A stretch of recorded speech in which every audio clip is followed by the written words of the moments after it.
So, family vlogging. What camera is better for it? Something like the DJI Pocket 3 or the Insta360 Go 3S? Well, I could tell you my personal pick right here and right now, but maybe first, let's talk about all the different options, all the different specs of these cameras, and maybe figure out what are we really looking for when it comes to a family vlog camera and which of these might be better for it. Hey everyone, my name is Zach. I'm a photographer and videographer, but more important than that, I'm a husband and a father. And welcome to the channel. We talk all things family, video creation focused. I'm the kind of guy that loves filming my family. I think it's important to be documenting life. So that's what we talk about here on this channel. If you're new, thanks for joining. Hit subscribe if you'd like. If you enjoy this video, I'd appreciate a big thumbs up. But anyways, today we're talking about family vlog cameras and what is better, something like the DJI Pocket 3 or the Insta360 Go 3S. These are both fantastic cameras for filming family life for different reasons. Both have 4K. Both create some pretty good image quality, and you can have a lot of fun with both. But there are also a lot of differences. So let's jump into talking about these cameras and all the things that you may need to know when it comes to figuring out what do you want as a family vlog camera and can these guys deliver. So let's start with video quality.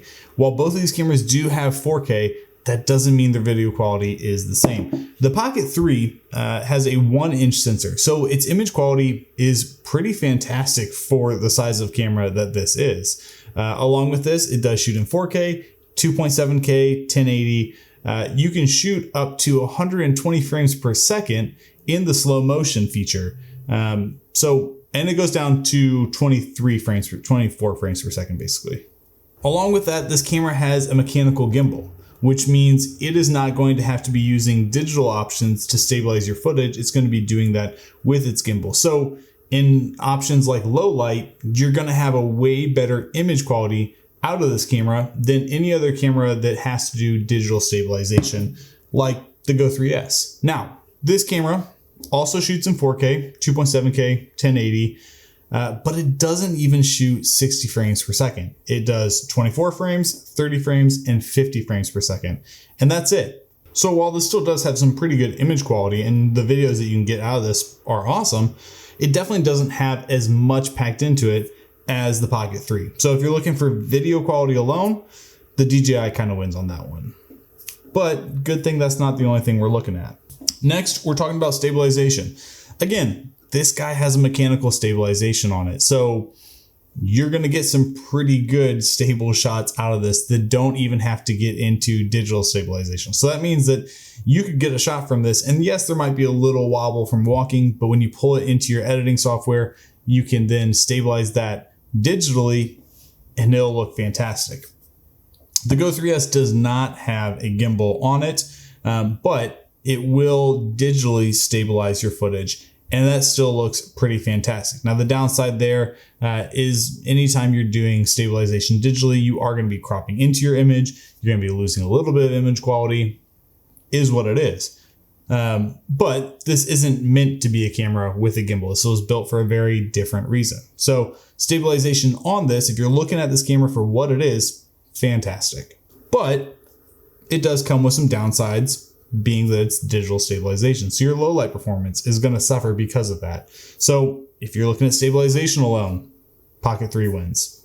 Next is audio quality. The DJI Pocket 3 has some pretty cool audio features, including 3 internal microphones, which give you some pretty great audio quality. Honestly, most of the time that I'm using this camera, I'm not hooking up the external microphone. I'm just using the internal audio, and it comes out good enough for what I'm wanting. I'm not filming, corporate high-end stuff. I'm not filming weddings on this thing.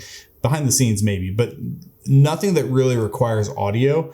When I'm using the audio from this, it's like my family home videos, and it's perfect for what it is. I don't want to have to pull out an external microphone and plug it in, and the audio quality here is fantastic. Along with that, you can do some additional tweaking to the audio in the camera to make it exactly what you want. And if you are wanting a microphone, then you can just pair it with the DJI Mic 2 system, and you've got a great solution there. For me, I don't really use it, but if I want to, it's there. Now the Go 3S's audio quality is not bad either. While it doesn't have as many internal microphones, it does have an internal microphone in the camera. So you will get audio out of this camera. It's an action camera though, so it's not trying to get the best audio quality. But again, for what this camera is and what you're using it for, the audio quality from this camera does a great job. I have no complaints about it. I think the audio quality is probably a little bit better on the DJI Pocket 3, but I'm not going to give it a point here because I think they're both great and usable and I have no complaints about either. And then it comes to battery life. On the DJI Pocket 3, you can record for up to 2 hours when shooting in 4K. And if you have the external battery grip, not this, there's a longer one, that gives you another hour. I don't have the external battery grip because this camera actually fast recharges to 80% in 10 minutes. And for me, that's easy. Like to plug this thing in for 10 minutes and get 80% battery, I'm totally fine with that. I don't need the external battery grip. This camera, great battery life, no complaints. This camera doesn't have as great of battery life. The Go 3S camera itself can record for 38 minutes without needing a recharge. At 38 minutes, you then have to pop it back into the action pod and the pod itself will charge the camera up. When using the pod, you can film for just over 2 hours. So in the pod, it's comparable to the Pocket 3. Outside of the pod, not as much. And for me, I'm mostly using this outside of the pod. So having to then, if I record for 38 minutes straight, plug it back in can be a little bit of a downside, but most of the time you're not recording for 38 minutes straight. You're using this camera to record, 30-second to minute clips, and then you turn it off. So I definitely think battery is not the thing to make the decision on, but I would say battery life isn't as great on the Go 3S as it is on the Pocket 3. Next, let's talk about the color that you get out of these cameras. The DJI Pocket 3 has D-Log M. So if you're someone who's wanting to get the most color out of your image, you can put it in this flat profile, and then in post, you can edit your color, have a little bit more flexibility with your color. That's typically how I use it. I'm always shooting D-Log M and then putting in the color after the fact, and I love it. The Go 3S, it does also have some different color options, some different presets that you can use. Personally, I've just been using the auto feature on it because I didn't love the look of the flat profile. That's just me personally. I think the DJI definitely wins here on that, but you do have some options on the Go 3S when it comes to color. Then let's talk about memory. The Pocket 3 utilize micro SD cards to store all your videos. So I have a 256 gigabyte micro SD card, which means I have plenty of room for filming, even if I'm filming in 4K. It is not often that I have to swap out or offload footage. Love that about this camera. I love that even if I do run out, I can always just pop in a different micro SD card and keep going. The Go 3S is an internal storage device. So that means you can't adjust how much storage you have. You can't put a new micro SD card in here. What you buy is what you get. So you can buy it in 64 gigabytes or 128. I have the 64 and it definitely worries me. I definitely am more worried about running out of space on this camera than I am on the Pocket 3. Now, there is a quick reader where you can plug it into the camera and offload your footage and then plug it into your device. That's great. I don't have it. I understand why this camera has internal storage versus a micro SD card, but it is a downside in my opinion. I am more worried about running out of space on this camera than I am on this camera. When it comes to filming families and family life, that's something I don't want to be worried about. I don't want to be worried about, do I have enough space to film this day? Or am I going to run out? Or am I going to get caught out there where I don't have the option to back stuff up? And then I have to go through and pick what stuff I want to delete. Not ideal in my situation. So I prefer the Pocket 3 on this one. Durability. That's a big one here, especially when you're filming family. The Pocket 3 is definitely the more fragile camera. You have a lot more moving pieces on this camera, including the gimbal, which is very sensitive, this flip out screen, and then you also have obviously the screen and the lens itself.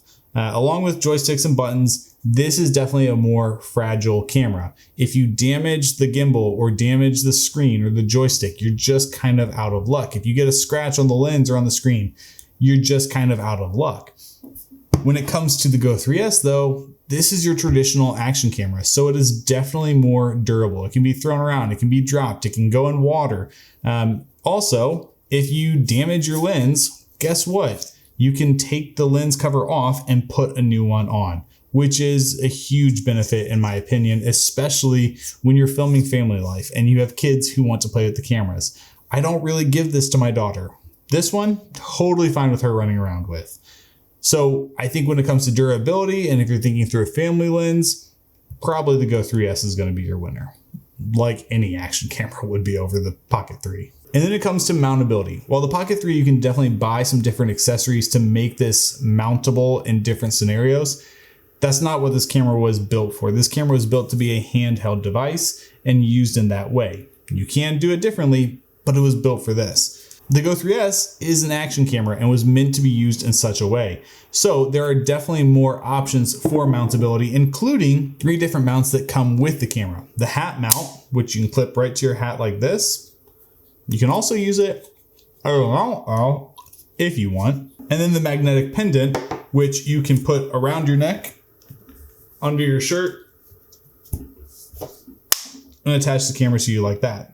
Definitely more mountable options, as well as plenty of other external accessories you can buy to mount this in other scenarios. When it comes to mountability, this wins. Next is additional features. The Pocket 3 has tons of additional features that I don't really have time to get into, including things like glamour mode, focus modes, and subject tracking, which are all phenomenal. The Go 3S also has some pretty amazing additional features, including my favorite, which is interval filming, which means you can film for certain lengths at certain intervals, and it creates a very simple day in your life sort of video. It also has some really cool different framing modes, including a free frame, so that you can then edit your video into a vertical video or a horizontal video without having to specifically film it as vertical or horizontal. The Go 3S also has this flip out screen so that you can see yourself when you're recording in the pod, or when you take it out of the pod, you can use that screen as an external monitor to see what the camera sees. The Go 3S also has Apple Find My, so if you lose this, which is a worry because this thing is tiny,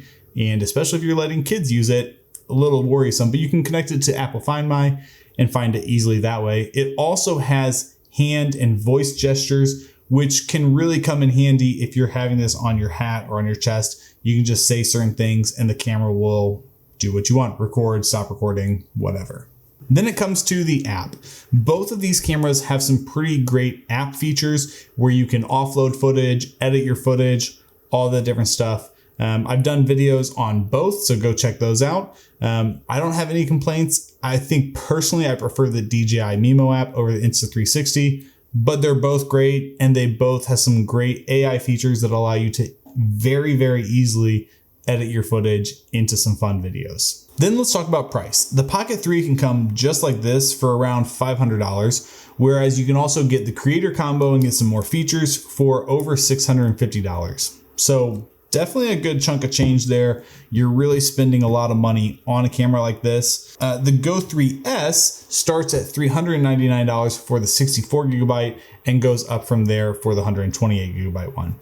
You're definitely spending a lot of money either way on these cameras. It just goes into how much do you want to spend and what do you want to get out of it when it comes to these cameras. So the big question is, which of these cameras should you get? I'll tell you my preference, but I think what it really comes down to is, what do you want to use this camera for? Are you wanting to use this camera as an everyday sort of filming camera, just getting home videos of your family? Are you wanting to use this in more action scenarios? Are you wanting your kids to be able to use it? You have to think about all these different questions and then narrow it down from that. For me, my pick is the DJI Pocket 3 because in most scenarios, I'm just filming everyday sort of family life. I'm not doing a lot of action stuff. This gets used more so like on vacations. And then, yes, the durability of it is a bit of a fear for me. But I just teach my daughter to be very, very careful. And the older she gets, the more she's able to be careful with the camera and use it to film. But most of the time, I'm the one filming family life. So for me, this is my choice. If I was to be doing a lot more action sort of stuff, going to the beach more, going out and doing crazy things that I'd be worried about breaking a camera, then this would be the right choice. Also, I think a really cool feature of this is you can clip this camera to your kids and get a cool kid's perspective. My daughter doesn't like wearing it, and so for me, that's kind of a negative. It's like this feature that I thought would be really cool that I don't really get to use. But if your kids would be down for that, that's a cool feature about this camera. The thing is, these cameras are very different. This is an action camera. This I would not classify as an action camera. This is great for filming family vlog stuff. While this also is great for filming family vlog stuff, it's really focused at being an action camera. So it just comes down to what kind of stuff are you going to be filming? How would you be using these cameras? And in that way, you can figure out which one is best for your family. Honestly, I think you're going to be fine with whichever one you choose. And you may be fine with other cameras that aren't even these. But to me, I think every family should be, filming family sort of content, not necessarily to be posting online or anything like that if you don't want to, but more so to be making memories and storing those memories, creating a family archive so that years from now, your kids can go back and watch these videos and see what life was like. I think that's just something that's so special. So I hope that this video has helped you. Hopefully it's helped you narrow down, is there a certain type of camera that you want to purchase for your family?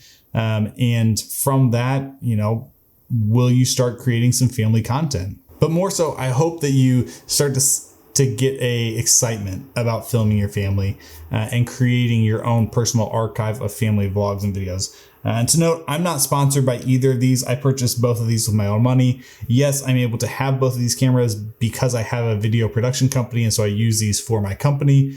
I don't think everyone's going to be able to purchase these. Maybe not everyone's going to be able to even be able to purchase one of these, but you can find some good deals on older versions. I just think it's important, and hopefully I'm encouraging you to create your own family videos. If you like this video, please do hit that like button. Like I said, subscribe if you're not already, and hope to see you guys in the next video.